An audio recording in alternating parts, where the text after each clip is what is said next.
Silakan duduk kembali.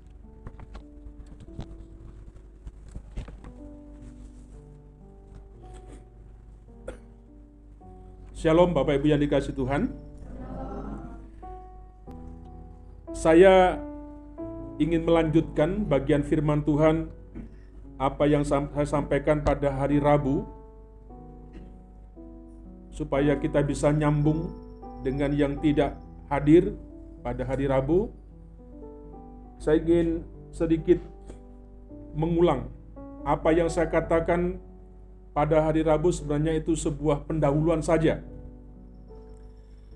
Bapak Ibu yang kasih Tuhan, ada ayat firman Tuhan yang menjadi dasar perenungan kita yang ingin saya lanjutkan, yaitu dalam Amsal pasal yang ke-18 ayat 14.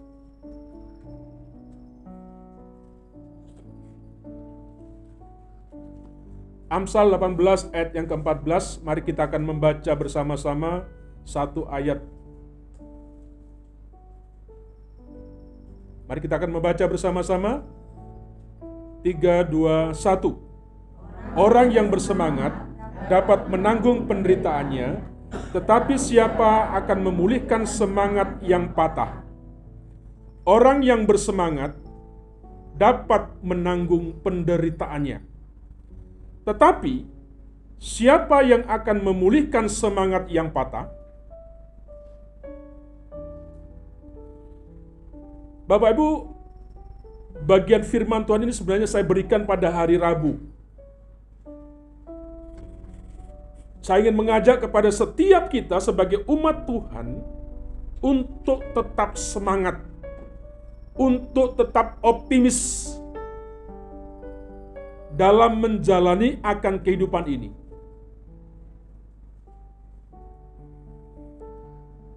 Saya mengatakan kenapa? Kita harus semangat, kita tetap harus optimis. Karena kita tahu bahwa perjalanan hidup kita di dalam keseharian kita itu sangat berat. Dan itu tidak mudah. Tidak ada kuncinya. Tidak ada cara yang baik.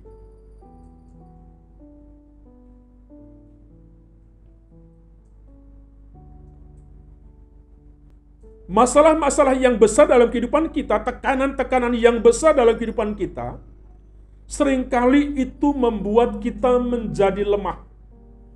Membuat kita menjadi menyerah.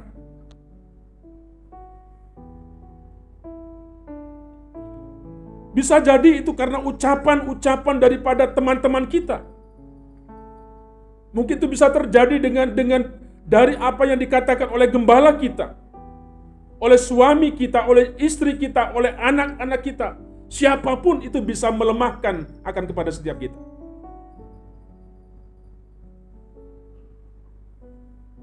Banyak faktor yang membuat kita seringkali menjadi lemah, menjadi tidak berdaya. Sebab itu Amsal mengingatkan kepada setiap kita, Bapak Ibu, untuk kita memiliki semangat. Mengajak kepada setiap kita untuk memiliki sebuah optimisme. Optimis.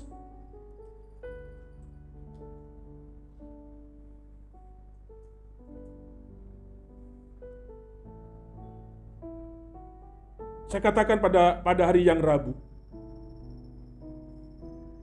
Kalau kita mau jujur Bapak Ibu, seringkali yang terjadi dalam kehidupan kita, banyak perkataan, banyak perlakuan orang lain yang kemudian kita menjadi down. Menjadi kita lemah.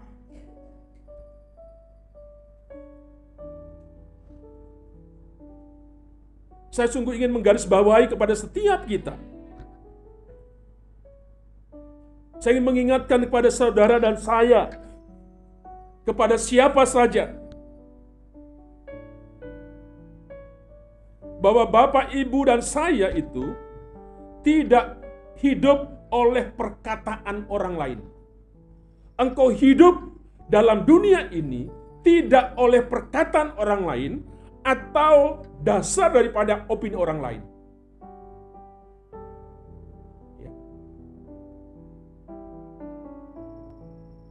Perkataan mereka, omongan mereka bukan urusan kita. Mulut orang lain bisa berkata yang macam-macam, yang negatif, yang buruk tentang kita. Tetapi yang perlu kita garis bawahi, ini hidup kita. Ini hidup saya. Jangan biarkan orang-orang lain, siapapun mereka, untuk menentukan hidup kita berdasarkan omongan dan berdasarkan perbuatannya apa saja.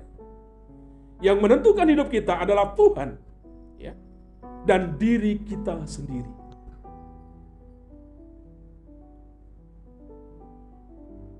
Saudara semangat, saudara optimis, saudara berduka, sebuah pilihan. Bukan itu nasib kita, bukan itu takdir kita, tetapi hidup ini adalah pilihan. Engkau apakah mau larut dalam sebuah kesedihan, atau engkau bangkit dari segala keterpurukan? Itu bergantung kepada pilihan setiap kita.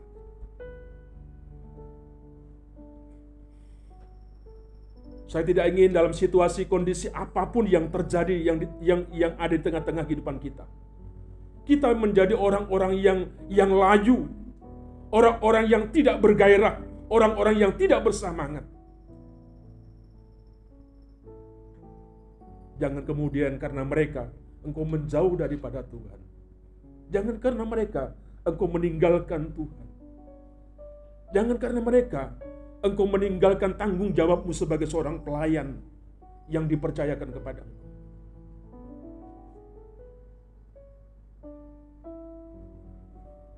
Saya mengajak kepada setiap kita, mari kita bersama-sama, kita tidak boleh menyerah. Amin. Walau badai apapun yang sedang menerpa kita, Bapak Ibu, jangan sampai kita menyerah. Jangan sampai kita menjadi layu.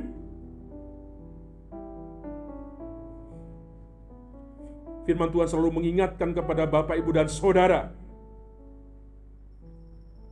Apa yang dikatakan firman Tuhan? Pencobaan-pencobaan yang kamu alami ialah pencobaan-pencobaan biasa yang tidak melebihi kekuatan manusia.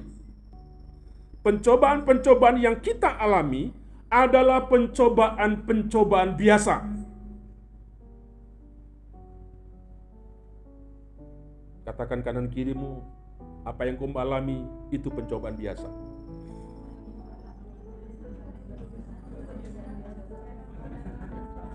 Biasa. Biasa-biasa. Tidak melebihi kekuatan kita manusia. Sebab Allah setia dan karena itu tidak akan membiarkan kamu dicobai melampaui kekuatanmu.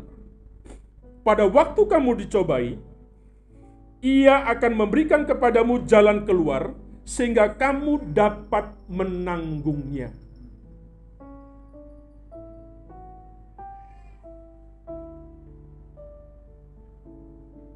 Mari, jangan membesar-besarkan masalah. Jangan membesar-besarkan apa yang kau cobain. Kalau kau mau, karena itu pilihan. Bukan karena itu tadi. Karena firman Tuhan dengan jelas, pencobaan-pencobaan biasa. Kita masih diingatkan pada hari Rabu yang lalu bahwa kita punya Allah, punya Tuhan yang Immanuel. Kita akan diberikan kekuatan, diberikan kesanggupan untuk menghadapi semua itu. Kita punya Allah yang baik. Dia sahabat kita. Dalam segala susah kita, Dia sedang selalu datang untuk menghibur kita.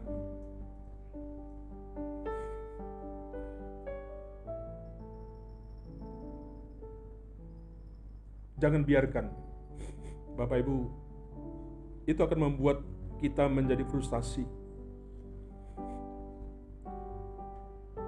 Dan kita akan selalu tetap terkurung. Kita tetap tinggal di dalam masalah itu. Dalam menghadapi apapun yang ada dalam kehidupanmu, aku tidak tahu persis apa yang sedang kau gumulkan, apa yang kau menjadi permasalahan dalam kehidupanmu. Tetapi saya mau berkata, dalam menghadapi setiap masalah, setiap hal yang terjadi dalam kehidupanmu, kita membutuhkan sebuah semangat untuk berjuang, untuk bangkit dengan pertolongan Tuhan agar kita sampai pada tujuan yang diinginkan. Bapak Ibu, kalau kita membaca dalam firman Tuhan dalam Alkitab, kita bisa melihat bagaimana sebuah kondisi yang mengisahkan seseorang yang tidak lagi bersemangat dalam hidupnya, yaitu kisah Nabi Elia. Hari ini saya ingin memberikan sebuah contoh bagaimana kita hidup bersemangat, bagaimana kita hidup optimis. Mari kita melihat bagaimana apa yang dialami dengan Nabi Elia pada waktu itu. Kita tahu semuanya bahwa keberhasilan Nabi Elia membunuh 450 Nabi Baal hanya seorang diri. Dan itu membuat Isabel menjadi marah besar. Dan Isabel ingin membunuh nabinya. Dalam kisah itu Bapak Ibu, ketika Nabi Elia mendengar ancaman daripada Isabel, Nabi Elia lari untuk menyelamatkan diri. Ia dalam ketakutan, dia putus asa dan patah semangat. Kemudian dia lari menuju ke Gunung Horeb. Untuk apa? Untuk bersembunyi.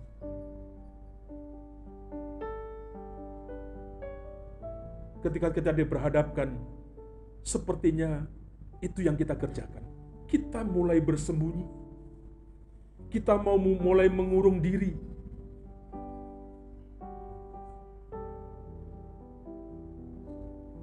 Kenapa Nabi Elia seperti ini?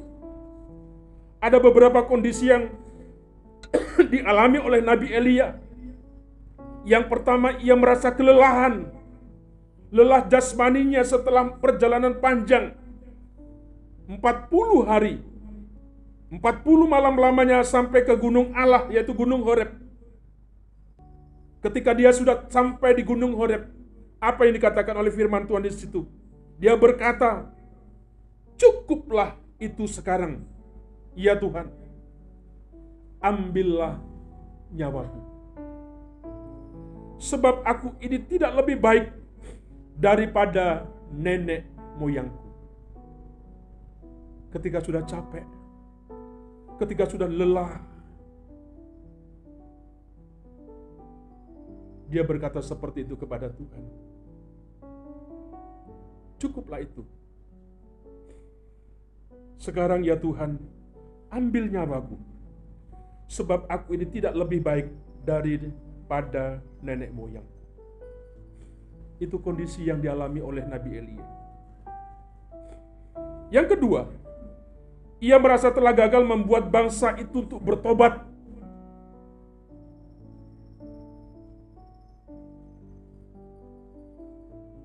Mungkin sudah banyak cara yang dibuat, sebuah upaya yang dipakai untuk mengubah orang-orang Israel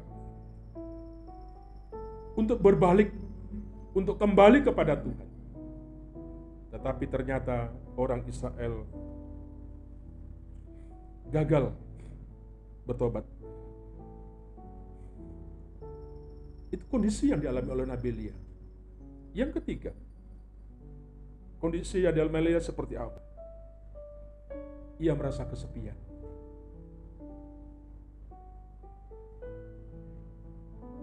hanya seorang diri saja dalam pergumulan untuk kebenaran Allah. Bapak Ibu, kalau ada orang sudah berkata, aku kesepian,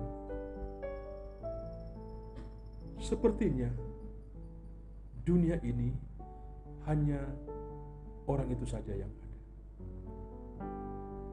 Sepertinya dia menaifkan orang-orang yang mengasihinya, orang-orang yang ada selalu di sampingnya, orang-orang yang selalu memberikan semangat kepada dia. Itu yang dialami oleh Nabi Elia. Dia merasa kesepian, seolah-olah dia seorang diri saja yang menegakkan kebenaran. Sehingga dia berkata, cukuplah Tuhan, biarkan aku mati.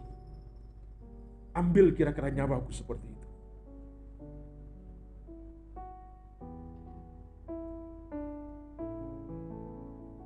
Bapak Ibu, banyak ungkapan yang bisa kita sampaikan tentang hal-hal yang menyatakan bahwa kita mengerjakan sesuatu.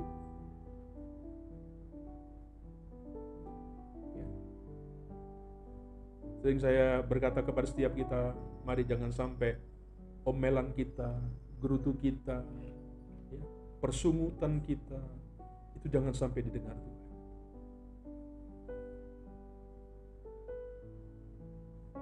Yang saya takutkan, Tuhan datang dan berbicara kepada kita. Apakah kamu sudah bosan hidup dalam dunia?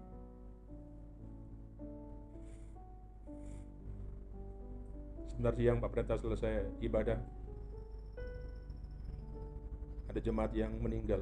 Pendeta harus ada di sumur kondang.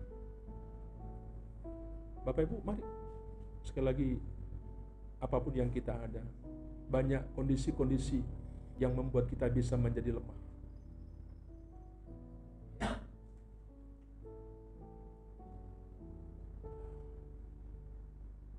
Apakah Allah diam saja ketika tahu nabinya seperti ini? Allah tidak tinggal diam. Ketika Tuhan juga tahu hal apa yang sedang terjadi dalam kehidupan kita, Tuhan pasti tidak akan tinggal diam. Sama, Allah memperhatikan Elia yang sedap mata semangat. Allah membiarkan kepada Elia untuk tidur di situ, untuk istirahat di situ. Tidak hanya dibiarkan tidur, tidak hanya dibiarkan suruh istirahat, tetapi Alkitab memberikan sebuah kesaksian. Allah mengirimkan malaikatnya untuk memberi makan Elia. Di tengah-tengah keputusasaannya, di tengah-tengah ketidaksemangatannya, Allah begitu peduli. Allah begitu mengerti apa yang harus ia kerjakan untuk hambanya, bahkan untuk setiap kita umatnya.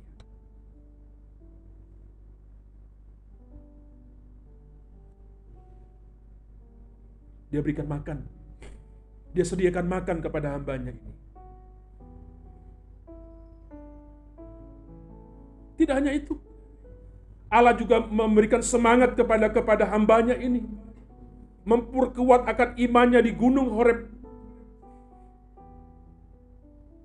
Apa yang dikatakan? Bahwa Allah sesungguhnya tidak akan meninggalkan nabi ataupun umatnya yang setia.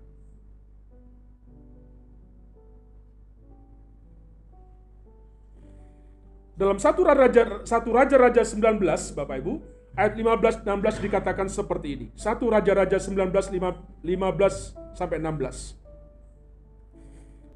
Firman Tuhan kepadanya, pergilah, kembalilah ke jalanmu melalui padang gurun ke Damsyik, dan setelah engkau sampai, engkau harus mengurapi Elisa bin Safat dari Abel Mehola, menjadi nabi menggantikan engkau.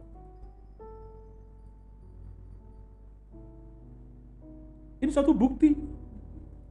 sebuah pertolongan Tuhan, pemeliharaan Tuhan kepada hambanya, kepada umat-umatnya yang setia, yang percaya kepadanya.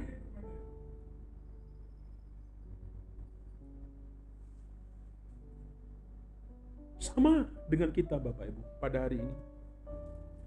Ketika kita anak-anak Tuhan putus asa, dimanapun kau berada, dimanapun kita berada, melalui Yesus Kristus, mereka akan dapat memohon kepada Allah untuk menerima kekuatannya dan semangat agar mampu menghadapi situasi, sikon, apapun yang terjadi.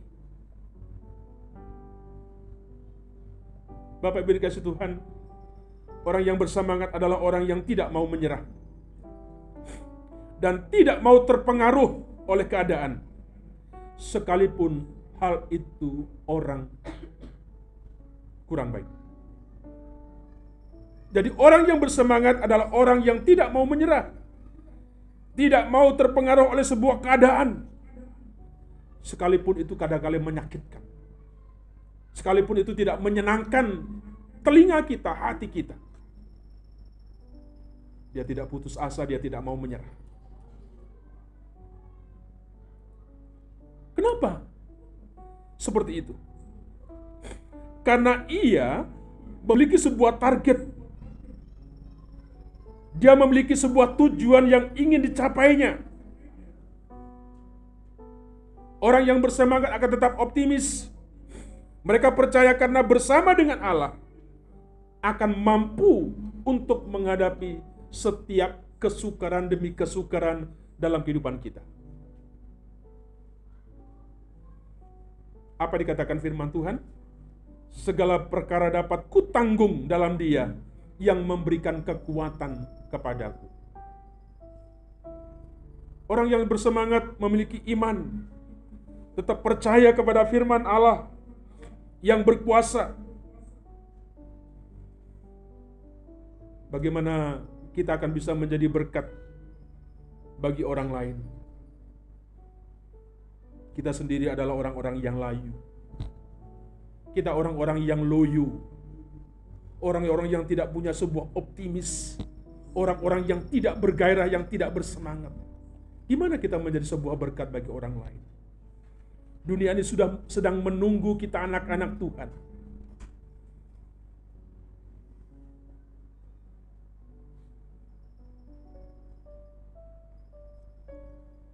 Jadi Bapak Ibu kasih Tuhan, semangat sangat diperlukan.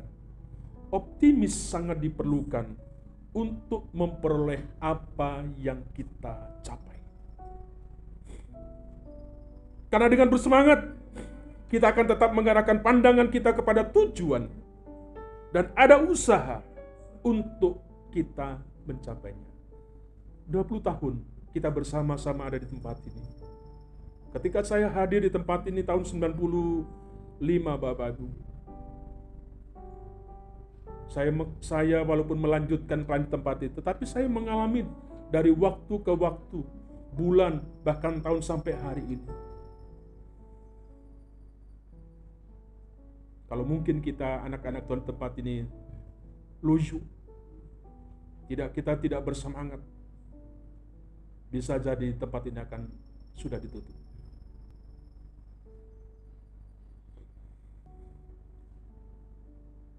Kemarin sore saya ikut pertemuan dialog kebangsaan, ya, saya diundang oleh Bapak Abdul Halim, ya, Kades kita. Ada cara dialog kebangsaan di Desa Duren. Di situ diajarkan satu tema, ya. Apakah toleransi itu terancam? Bapak Ibu, sebelum acara dimulai, saya disuruh masuk. Ternyata di ruang desa itu ternyata ada orang-orang penting dari mereka. Dan singkat cerita mereka cerita, Pak Kades kita memperkenalkan, ini Pak Pendeta Suhadi, gini. Cerita dulu dengan bagaimana dia dengan kami, dengan saya di sini. Sampai saya jadi malu tersipu-sipu begitu Bapak Ibu. Dia berkata, sudah ngomong banyak hal begitu. Dia jadi ngomong, saya nggak tahu kenapa Pak Pendeta sudah 2 tahun nggak kirimi parcel gitu. Kayak kita yang di depan sama, iya sama, Pak Pendeta juga sudah lama nggak kirimi saya parcel.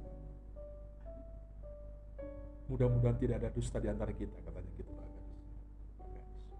Dia katakan apa? Yang dia katakan kepada banyak orang di sini. Sepertinya beliau ini tidak mau ada nama gereja yang terpampang resmi. Pokoknya nama gereja GKIN, kira-kira begitu. Dia nggak mau. Kalau ada kegiatan orang-orang Kristen, ibadah orang Kristen, dia mau. Dia katakan seperti itu kepada banyak orang. Kalau nama resmi GKIN, sepertinya dia belum bisa terima. Tapi kalau kegiatan ibadah kita orang-orang Kristen, silakan. Dan itu dikatakan dengan mendengar banyak orang yang mendengar. Bapak ini kasih Tuhan. Kalau kita putus asa dalam perjalanan pelayanan kita, kalau kita tidak bersemangat, saya tidak tahu, mungkin gereja ini sudah tidak ada sekian puluh tahun yang lalu. Tapi karena saya percaya kita adalah orang-orang yang bersemangat, orang-orang yang optimis, sehingga hari ini kita melihat satu jawaban yang Tuhan berikan kepada setiap kita. Kenapa? Itu alasannya. Karena orang yang bersemangat tadi mengarah kepada sebuah pandangan, kepada satu tujuan dan usaha bagaimana mencapainya. Sekarang pertanyaannya, bagaimana kita menjadi orang yang bersemangat?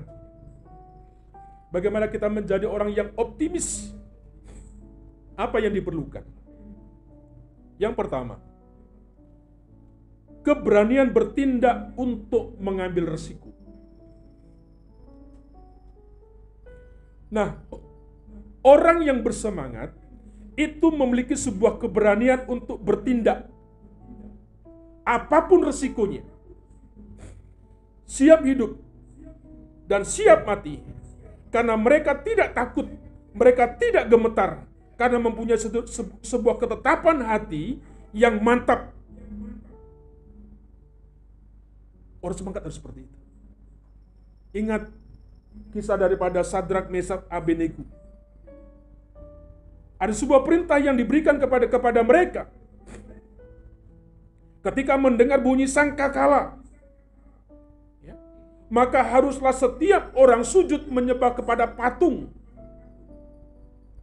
yang telah didirikan oleh raja. Apa yang terjadi Bapak Ibu? Ketiga orang itu tidak mau menyembah patung yang telah didirikan oleh Raja Nebukadnezar. Dalam Daniel pasal 3 ayat yang ke-6 dikatakan, siapa yang tidak sujud menyembah akan dicampakkan seketika itu juga dalam perapian yang menyala-nyala. Kalau ketiga orang itu tidak menuruti apa yang menjadi perintah Raja Nebukadnezar, maka dikatakan akan dicampakkan kemana? Ke perapian.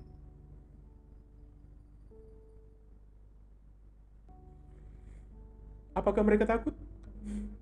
Apakah mereka cemas? Mereka tidak takut. Mereka tidak khawatir. Tetapi dia malah berani untuk menerima hukuman itu. Mereka tetap mempertahankan iman mereka karena mereka percaya kepada Allah.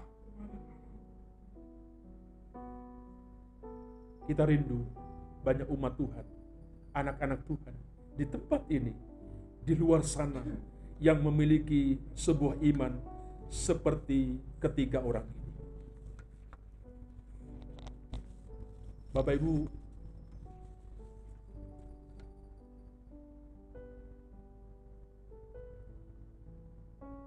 perkataan yang luar biasa. Apa yang dikatakan dalam kisah itu?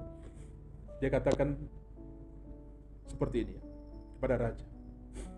Jika Allah yang kami puja sanggup melepaskan kami, maka Ia akan melepaskan kami dari perapian yang menyala-nyala itu. Dan dari dalam tanganmu ya raja, tetapi seandainya tidak, hendaklah tuanku mengetahui ya raja, bahwa kami tidak akan memuja dewa tuanku dan tidak akan menyembah patung emas yang tuanku dirikan itu. Statement daripada orang-orang yang bersemangat seperti itu. Allah kami sanggup, dia berkata begitu, untuk melepaskan saya. Tetapi seandainya tidak, aku tetap setia kepada Tuhan. Aku tidak mau menyembah kepada yang lain, hanya kepada Allah. Bapak Ibu, itu tidak mudah. Karena ada sebuah hukuman, sanksi yang dia harus terima, yang sudah ditetapkan. Singkat cerita, akhirnya ketiga orang dimasukkan ke dalam perapian. Mereka dicampakkan ke dalam api. Mereka tidak terbakar, rambut di kepala mereka tidak hangus. Bahkan bajunya juga tidak bau. Karena ada tidak sedikit pun api yang membakar daripada bajunya. Apa kata Raja Nebukadnezar ketika melihat seperti itu? Ia berkata, Sadrak, Mesak, Abednego, hamba-hamba Allah yang maha tinggi, keluarlah dan datanglah kemari. Ketiga orang itu keluar dengan selamat dari perapian. Kenapa? Karena Tuhan menyertai mereka.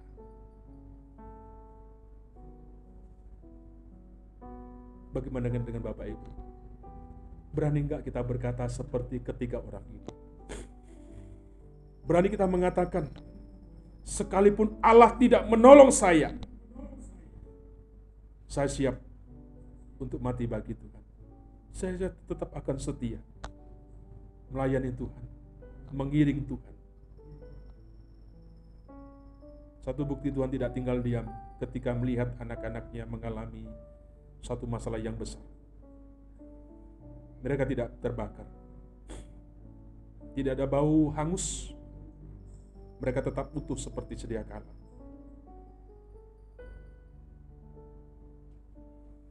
Kalau kita berani bertindak, lakukan sesuatu kebenaran, Tuhan pasti menolong kepada kita. Ya. Tuhan pasti membela firman-Nya. Jadi jangan takut. Hadapi setiap pekerjaan kita. Hadapi setiap persoalan kita.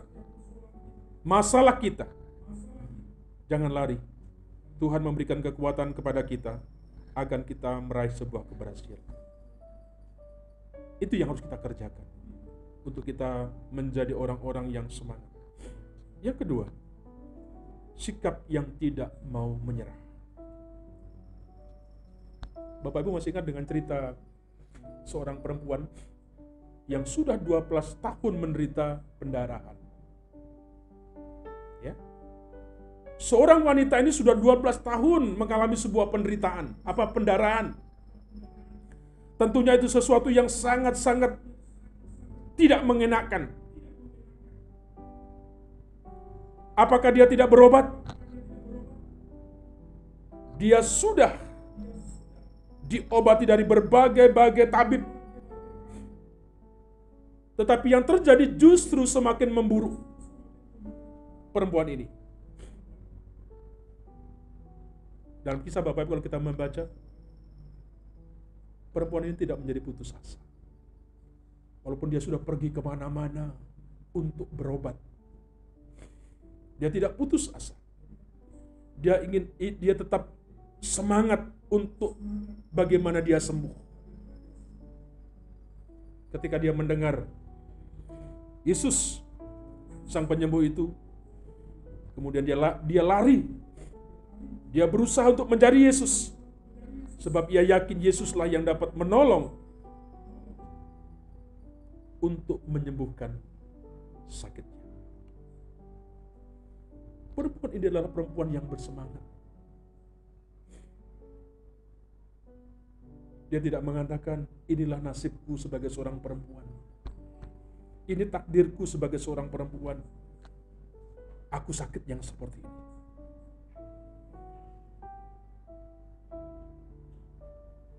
Ketika Yesus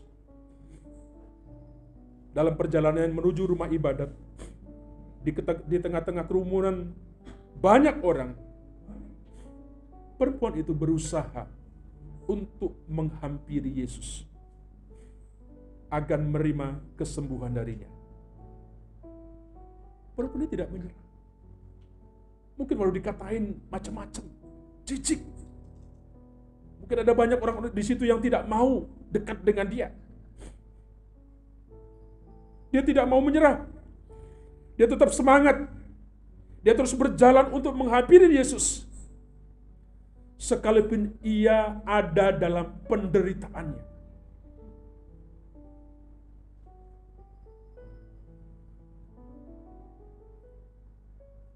Perempuan ini punya suatu tujuan.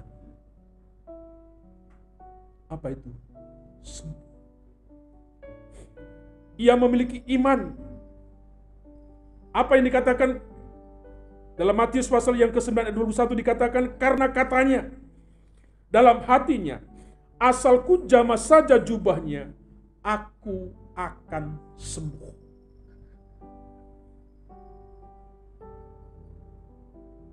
Asalku jamah saja jubahnya Yesus. Kalau aku pegang bajunya Yesus, imannya berkata, aku akan sembuh.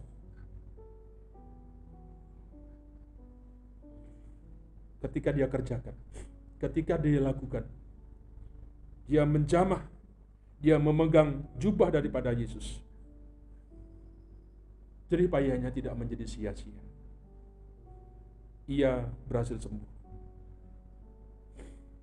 Sebab itu setiap orang yang mau mendekatkan diri kepada Yesus tidak akan menyerah. Dia akan tetap berjuang sampai memperoleh apa yang diinginkan. Itu contoh daripada perempuan-perempuan yang bersemangat. Mari Bapak Ibu yang dikasih Tuhan, saya ingin mengajak kepada setiap kita.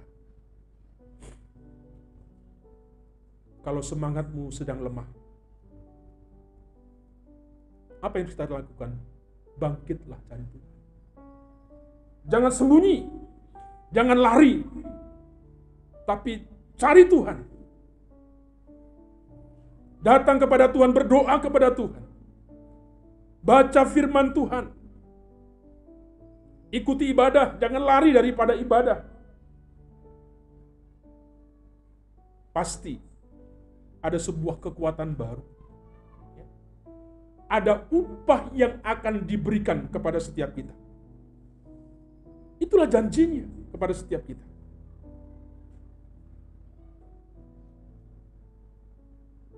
Jangan jadi orang-orang pengecut. Jangan jadi kita pecundang ketika kita dihadapan dengan persoalan. Yang terakhir, apa yang diperlukan supaya kita semangat? Mari kita punya iman yang teguh. Kita bisa melihat daripada Rasul Paulus. Setelah pertobatannya, Bapak Ibu, dia memberikan hidupnya untuk melayani Tuhan. Ia memenuhi panggilan Tuhan sebagai salah satu rasulnya yang ikut menderita bagi Kristus. Kita bisa membaca banyak dalil, banyak Alkitab yang menyatakan bagaimana penderitaan Rasul Paulus ketika dia melayani akan Tuhan.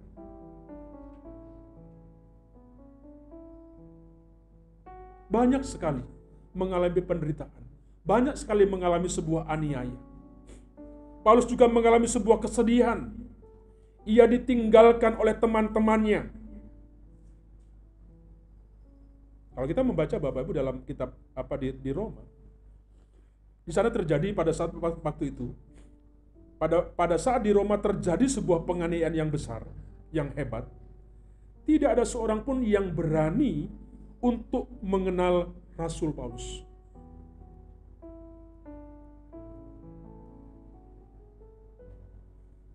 Bagaimana kira-kira sikap Rasul Paulus ketika dia di tengah-tengah situasi yang terpuruk seperti itu?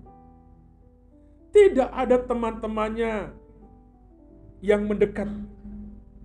Tidak ada teman-temannya yang mengakui akan kerasulannya. Saya percaya Paulus seperti kita manusia. Pasti dia merasa kesepian. Pasti dia kecewa. Namun ia tetap merasakan kehadiran Tuhan yang memberikan kekuatan kepadanya. Kenapa? Karena Rasul Paulus punya sebuah keyakinan yang kokoh atas Injil. Injil adalah kekuatan Allah yang menyelamatkan setiap orang yang percaya. Paulus sanggup dikatakan mengatasi segala rintangan, sebab ada Tuhan yang selalu memberi pertolongan, yang memberikan kekuatan baginya. Sebab itu Rasul Paulus, karena imannya yang teguh, dia tetap berjuang, bahkan setia sampai mati bagi Tuhan. Karena imannya yang teguh, sehingga dia bersama. Dia optimis. Terakhir, satu pesan bagi setiap kita Bapak Ibu.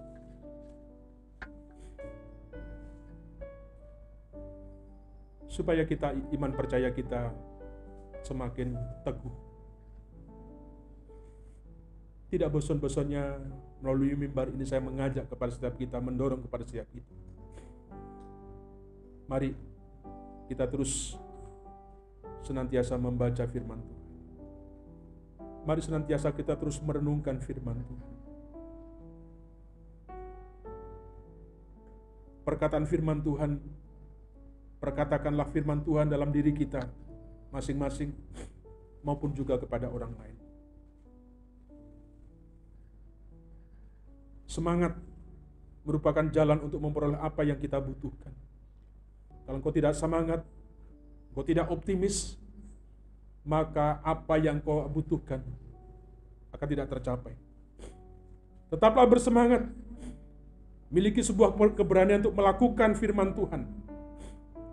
Jangan pernah sedikit pun memberikan kesempatan terintimidasi oleh iblis untuk kita menyerah. Mari kita tetap tegang teguh janji Tuhan sampai itu menjadi kenyataan.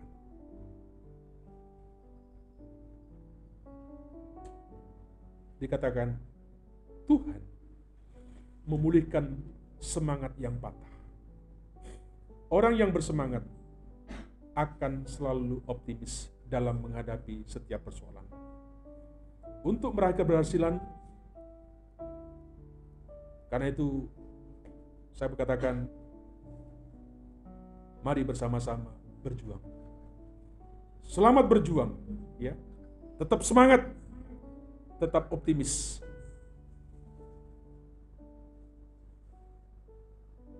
Dan terakhir, saya mengajak, buatlah hidup orang lebih hidup. Saya mengajak Bapak Ibu Saudara, buatlah hidup orang lebih hidup. Buat hidup orang itu lebih semangat. Buat hidup orang itu untuk lebih optimis. Kiranya Tuhan memberkati setiap kita. Mari kita tunduk kepala, kita berdoa.